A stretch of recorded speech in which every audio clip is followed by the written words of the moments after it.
Hey guys, Mrs. Wells, and we're going to read chapter 26.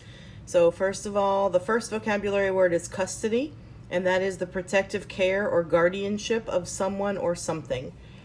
The sentence from the book: this isn't about money, girl. The cop says, looking down at her, your grandparents got custody.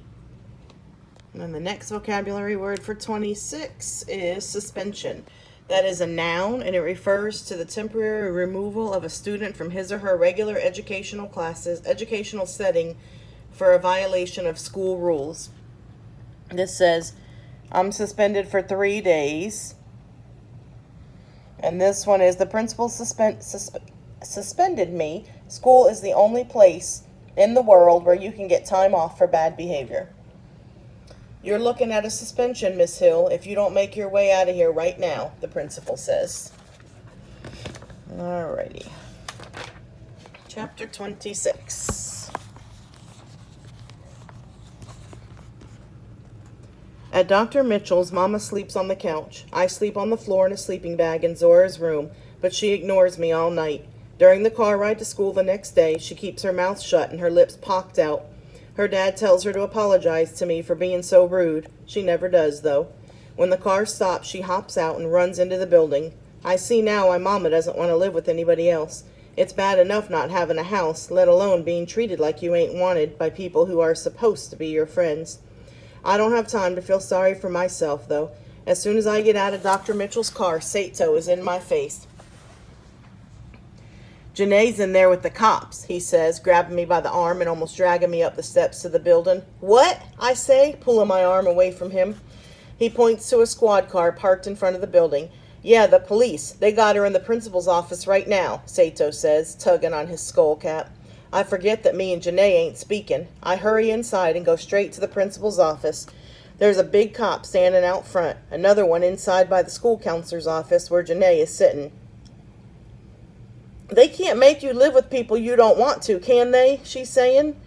The police officer tells me to stay back unless I got other business here.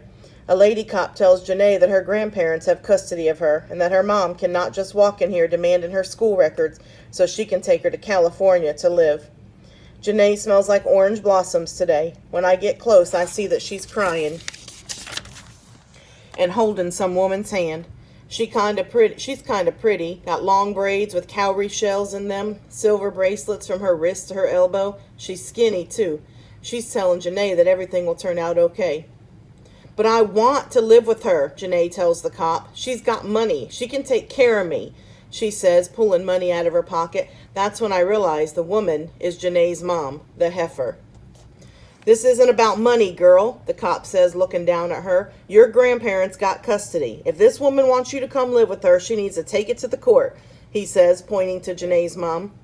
Janae's granddad walks in. He's cursing at the cops and threatening to have Janae's mom locked up if she don't get herself back on the first bus out of town. While the cops push him into one of the guidance counselor offices, I sneak over to Janae. You okay? I ask. She nods yes, then she introduces me to her mother. We can hear Janae's granddad from the back office. He's telling all of Janae's business, saying how when she was 3, her mom took off and left her alone in the house for 2 days. Then he says how her mother would spend all the money on foolishness and not have no food in the house. That's why I chased her off 6 years ago, he's telling the police. Why I didn't want her back in that child's life. I'm wondering if Janae knew any of this before. She ain't letting on that she does, and her mom don't seem bothered by her granddad's words. She's just sitting there, not letting go of Janae's hand, staring at the white wall in front of her. The principal tells me to get out. At first, I start to walk away. Then I hear Janae crying again, saying that nobody got the right to separate her from her mom no more. I don't care that the cop has got his hand on my arm, or that the other cop ain't talking so nice to me no more. I grab a hold of Janae and squeeze her tight. We still girls, I say. You're looking at a suspension, Miss Hill, if you don't make your way out of here right now, the principal says. Janae begs the principal to let me stay. Her granddad is yelling again, so the principal tells me to shut up and sit down so that he can quiet Janae's granddad. Kids are piling in the office wanting to hear what's going on. The bell is ringing and a teacher is getting ready to make morning announcements. The office is small. It's like a zoo in here. "What the devil's going on here?" one cop says. "Can't you control your own school?" he yells at the principal when Ming walks in, asking to see Janae. "If this doesn't concern you, get out," the principal snaps. He takes Ming by the arm and leads him out of the office. "Ming," Janae yells. "That's it, everybody out," the principal says, coming over to us. He takes me by the arm, drags me over to the door, and says, "To class, Miss Hill." Then he shuts the door in my face.